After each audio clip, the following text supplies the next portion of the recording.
इस वक्त बड़े पैमाने पर भारतीयों की जरूरत इजराइल को है।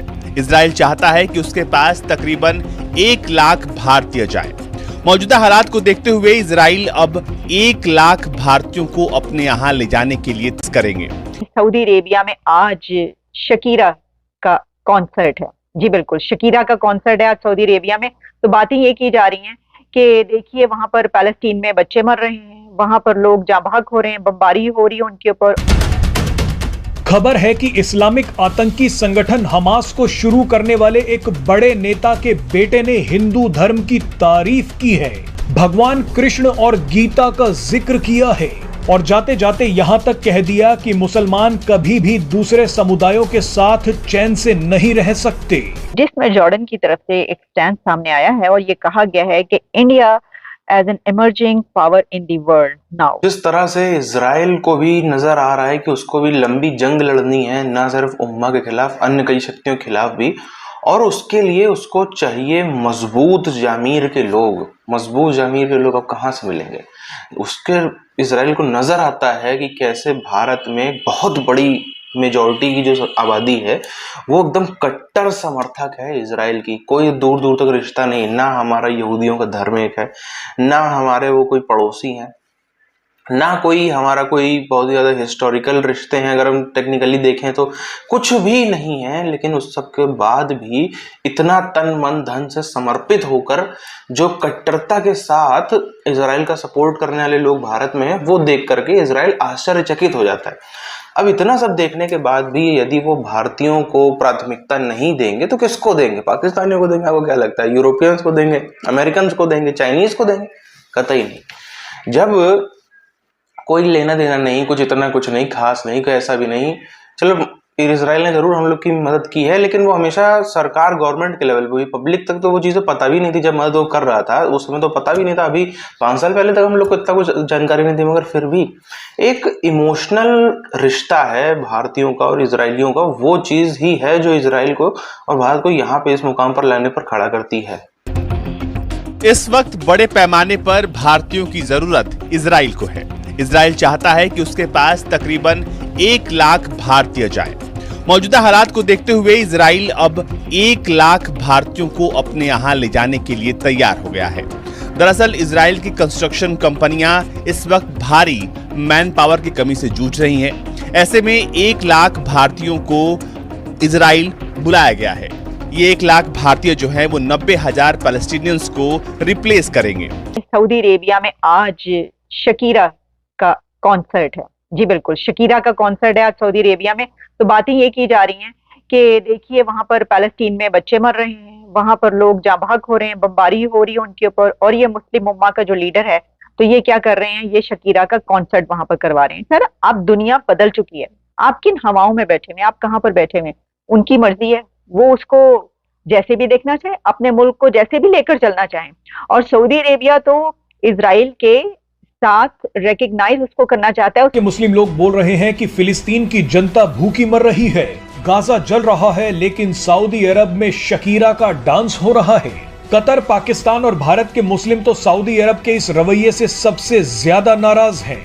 मुस्लिमों को लगता है कि सऊदी अरब अपने फायदे के चलते गाजा और फिलिस्तीन के लोगों का सौदा है कि सऊदी अरब ने बड़ा कदम उठाते हुए इजराइल जंग से पैर पीछे खींच लिए हैं। हमास के लोग हैं जिनको के सारी दुनिया कह रही है कि एक टेरर ऑर्गेनाइजेशन है, लेकिन पाकिस्तान उन्हीं की मदद करने जा रहे हैं। लेकिन पाकिस्तान को अगर इतना ही पेट में दर्द उठ रहा है, इतना ही प्रॉब्लम आ रही है कि जी वहां पर मुसलमानों के साथ बहुत जुल्म हो रहा है, तो अपनी कंट्री से जो लोगों को पकड़ पकड़ के अफगानिस्तान के सिटीजन्स को निकाला जा रहा है, जो कि मुसलमान हैं और जो कि मुस्लिम वर्ल्ड से हैं, उनको जो मार मार के यहाँ से जबरदस्ती निकाला जा रहा है, जिनको के वो कहते जा रहे हैं कि जी हमें कुछ मौका दो, हमें कुछ टाइम दे दिया जाए, कुछ टाइम थोड़ा सा और बढ़ा दिया जाए। इजराइल के कंस्ट्रक्शन सेक्टर में तकरीबन 90,000 फिलिस्तीनी लोग काम करते थे, लेकिन जंग के बाद से अब इजराइल ने इनके वर्क परमिट को कैंसिल कर दिया है। इस पूरी संख्या में एक बड़ी संख्या वेस्ट बैंक के फिलिस्तीनियंस की थी और गाजा पट्टी में रहने वाले तकरीबन तकरीबन 10% ऐसे लोग थे जो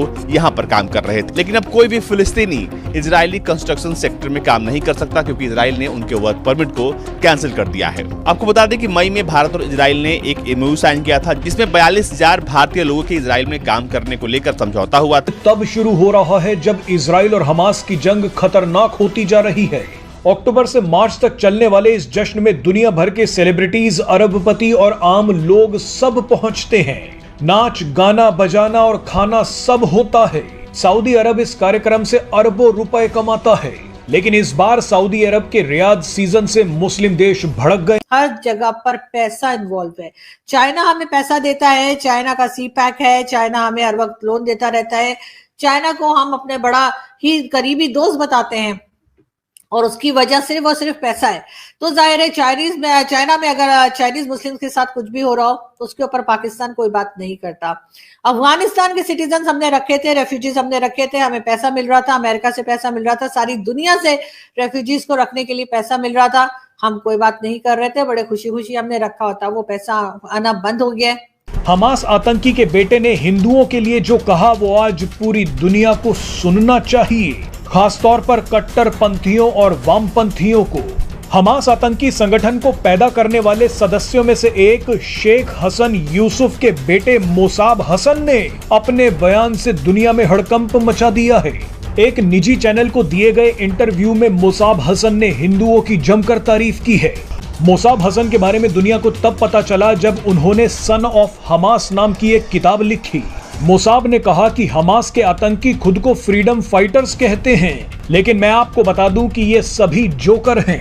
मोसाब ने गीता और भगवान कृष्ण का जिक्र करते हुए कहा कि कट्टर इस्लामिक सोच बर्दाश्त नहीं की जाएगी। मोसाब ने आगे कहा कि मुस्लिम कभी भी दूसरे समुदायों के साथ नहीं रह सकते, वो ऐसा करना ही नहीं चाहते। मोसाब का मानना है कि हिंदुओं को कभी भी किसी से कोई दिक्कत नहीं होती। जो इनिशिएटिव्स लिए गए जिसमें G20 summit and voice of global south summit करवाने के बाद अब इंडिया उस जगह पर है दुनिया में जहां पर वो एक बिगर रोल प्ले कर सकता है। और ये बिगर रोल जब कहा जा रहा है एक ऐसे वक्त में कि जिस वक्त हमास और इजराइल के बीच एक जंग छिड़ चुकी है, तो उसमें ऐसा लगता है कि ये बात इसलिए कही गई है कि इस जंग को खत्म करवाने में इंडिया एक बिगर रोल प्ले कर सकता है। इसकी वजह यह है कि इंडिया एक इमर्जिंग पावर है, इंडिया एक बड़ी ताकत है जिसने, हमने देखा कि G20 जब समिट करवाई तो पूरी दुनिया की ताकतें वहां पर इंडिया में पहुंची, पूरी दुनिया की लीडरशिप वहां पर पहुंची। इंडिया ने एक्सटेंड किया था तो जॉर्डन के एम्बेसडर की तरफ से कहा गया कि ये इंडिया का जो है वो इंटरनल मामला है, वो किसी के साथ भी खड़ा हो सकता है या जो भी जिस तरफ भी वोट करना चाहे कर सकता है, इस पे हमें कोई प्रॉब्लम नहीं है। लेकिन हम ये देख रहे हैं कि इंडिया दोनों तरफ रोल प्ले कर सकता है।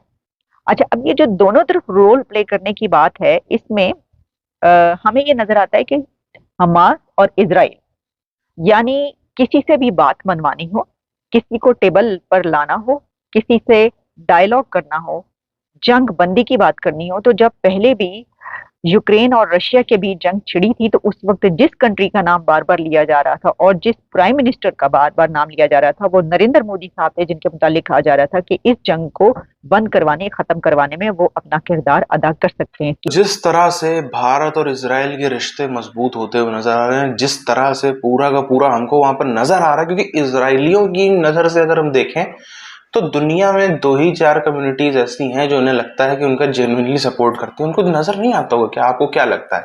जो भारत से इतने ज्यादा ट्वीट्स होते हैं, इतने ज्यादा सोशल मीडिया पे लोग खुलकर इजराइल का सपोर्ट करते हैं, इजराइल के लिए अपने इन लोगों से, मतलब अपने दोस्तों परिवारों से लड़ जाना, मतलब एकदम कट्टर समर्थक जो होता है ना, शायद वो अपने घर परिवार वालों के लिए इतना कट्टर समर्थक ना हो, और तो इतना ज्यादा इजराइल के लिए इतना ज्यादा कट्टर समर्थक जब वो देखते हैं कि उनको, आपको क्या लगता है वहां तक खबरें नहीं पहुंचती होंगी? हिंदी, इंग्लिश में, बांग्ला, तमिल, किसी भाषा में यहाँ पे लोग बोलते होंगे, वहां तक बातें नहीं पहुंचती होंगी? पहुंचती है, और सब उनकी नजरें रहती हैं इस पे। उनको नजर आता है कि भारत में कैसे एक अच्छा खासा सिग्निफिकेंट 15-20% की आबादी है जो खुलेआम इजराइल का विरोध करती है, लेकिन जो मेजॉरिटी है वो किस तरीके से कट्टर एकदम मजबूती से लठ लेके खड़ी रहती है कि नहीं, हम तो इजराइल का ही सपोर्ट करेंगे चाहे जो हो। फिर वो सरकार में भी चीज नजर आती है, वो यहाँ के पब्लिक में भी नजर आती है। अब जिस तरह से एक उसके पीछे इमोशनल रीजन भी है जो दज्जाल की आमद होगी, जब दज्जाल आएंगे यहूदी धर्म के हिसाब से, जब दज्जाल आएंगे तो उनके वेलकम करने के लिए ग्रेटर इजराइल बनाएंगे यहूदी। और ग्रेटर इजराइल, आज का जो इजराइल है उससे काफ़ी बड़ा होगा, उसमें अन्य देशों के जो पड़ोसी देश हैं, जॉर्डन, इजिप्ट, सीरिया, इन सब के भी हिस्से होंगे। 6 देशों के बताए जाते हैं। और उन सबके वहाँ पर जो ग्रेटर इजराइल बनेगा, वहाँ पर वो जो है वो दज्जाल का वेलकम करेंगे। इस बारे में आप थोड़ा ज़्यादा से पढ़ लीजिए, यहाँ पे सब कुछ बोलना थोड़ा सा सही नहीं है, थोड़ा सा अजीब कम्युनल चीज़ें हो जाती है, मगर है उससे काफ़ी ज़्यादा पूरा का पूरा उम्मा खौफ खाता है इसी सोच से कि जल्दी अरे ऐसा सच में ना हो जाए, सच में वो ना आ जाए, सच में ग्रेटर इजराइल ना बन जाए। और शायद उसी के लिए इजराइल या दुनिया भर के यहूदी जो हैं वो आपको इतनी खून पसीना लगाकर मेहनत करते हुए भी नजर आते होंगे।